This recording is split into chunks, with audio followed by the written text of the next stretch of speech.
1900 సంవత్సరము చైనా దేశంలో ఒక బాక్సర్ విప్లవం అనేది వచ్చింది. క్వింగ్ అనే రాజరిక వ్యవస్థకు ఈ విప్లవం అన్నమాట. తిరుగుబాటు అన్నమాట ఇది.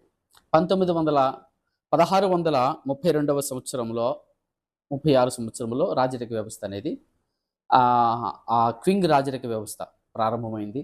1900 సంవత్సరంలో అక్కడ తిరుగుబాటు మొదలైంది. ఈ తిరుగుబాటులో మొదలైపోయినప్పుడు క్రైస్తవులకి, మిషనరీలకి భయంకరమైనటువంటి శ్రమలు వచ్చినాయి.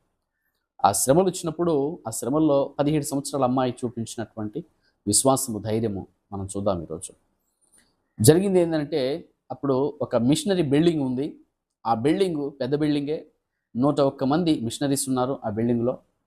అయితే తిరుగుబాటుదారులు వెళ్ళి మా బిల్డింగ్ డోర్లన్నీ క్లోజ్ చేశారు.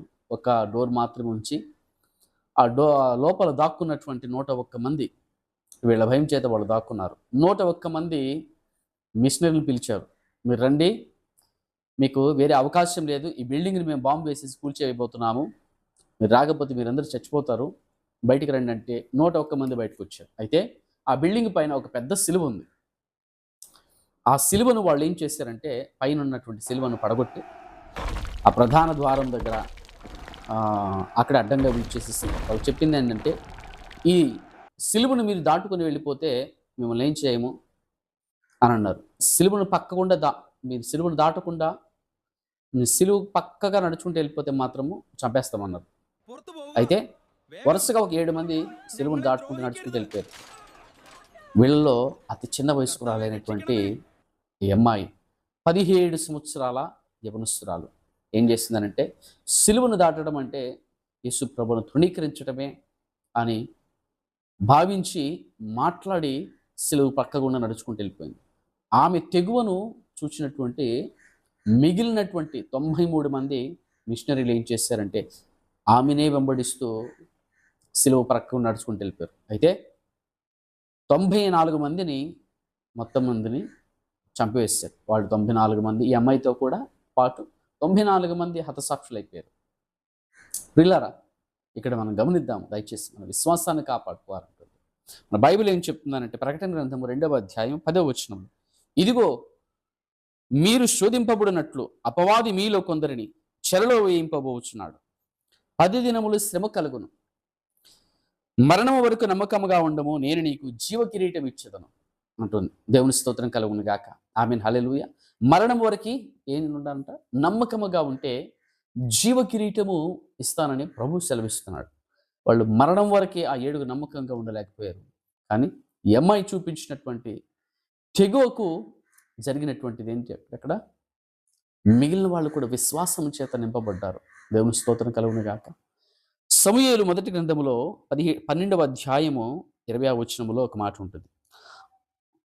అయినను యెహోవాను విసర్జింపకుండా ఆయనను అనుసరించుచు పూర్ణ హృదయముతో ఆయనను సేవించుడి, ఆయనను విసర్జింపకుడి.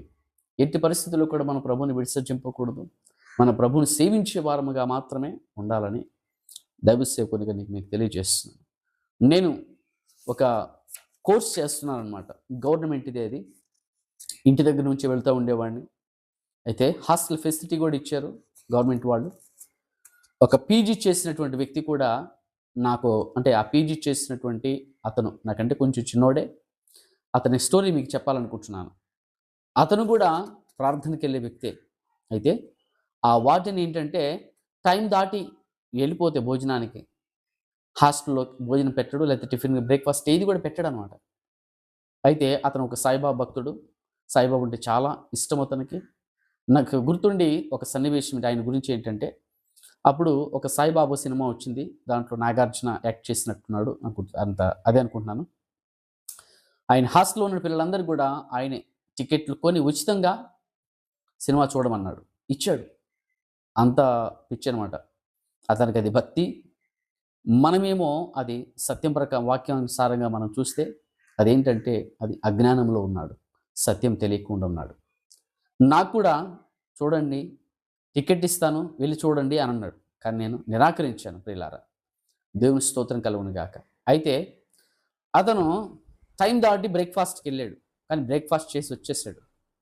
మేము ఆశ్చర్యపోయామన్నమాట. నువ్వు ఎలా చేయగలిగావు బ్రేక్ఫాస్ట్ అని అంటే, అతను చెప్పింది ఏంటనంటే, నేను బ్రేక్‌ఫాస్ట్‌కి వెళ్ళాను. అయితే టైం దాటిపోయినా గానీ ఎలాగ వెళ్ళగలిగానంటే, అక్కడికెళ్ళిపోయి సాయిబాబా పటానికి దండం పెట్టాను. రూ. 1, రూ. 2 హుండీలేసాను. తిరిగి వెనక్కొస్తున్నప్పుడు ఆ వార్డెన్ గారు ఆపి, "బాబు టిఫిన్ చేసావా?" అని అన్నాడు. అంటే, "లేదు సార్" అన్నాడు. "సరే టిఫిన్ చెయ్యి బాబు" అని చేసేసి పెట్టాడనమాట. దేవుని స్తోత్రం కలుగును గాక. అలా అజ్ఞానంలో ఆ యవనస్తుడున్నాడు. దేవుని తృణీకరించాడు. నువ్వు నీ పరిస్థితుల్లో ఎటువంటి పరిస్థితుల్లోనైనా సరే, ఇలాంటి సందర్భాలొస్తే నువ్వు ప్రభువుని తృణీకరిస్తావా? లేకపోతే చిన్న చిన్న విషయాల్లోనే తప్పిపోతా ఉంటారు చాలామంది. నాకతను చూచినప్పుడు, ఆ మాటలు విన్నప్పుడు నాకొక మాట గుర్తొచ్చింది బైబిల్‌లో నుండి. ఒక పూట కూటి కొరకు తన జ్యేష్ఠత్వము నమ్ముకునేటటువంటి ఏశావు పోలినటువంటి వారెవరైనా ఉన్నారేమో మీరు చూచుకొనండి. ఒక పూటే ఆ బ్రేక్‌ఫాస్టు మహా అయితే ఒక రూ. 20, రూ. 30 బయటకి పోయి తింటే కూడా సరిపోయేదేమో. కానీ కేవలము ఎట్లాగా? కేవలము ఒక పూట కూటి కోసము తన భక్తిని విడిచిపెట్టాడు. ప్రభువుని విసర్జించాడు. కానీ నీవు హత్తుకొని జీవించు ఎటువంటి పరిస్థితుల్లో అయినా సరే. దేవుని స్తోత్రం కలుగును గాక. ఆమేన్. ప్రభువు నిన్ను దీవించును గాక. ఆమేన్.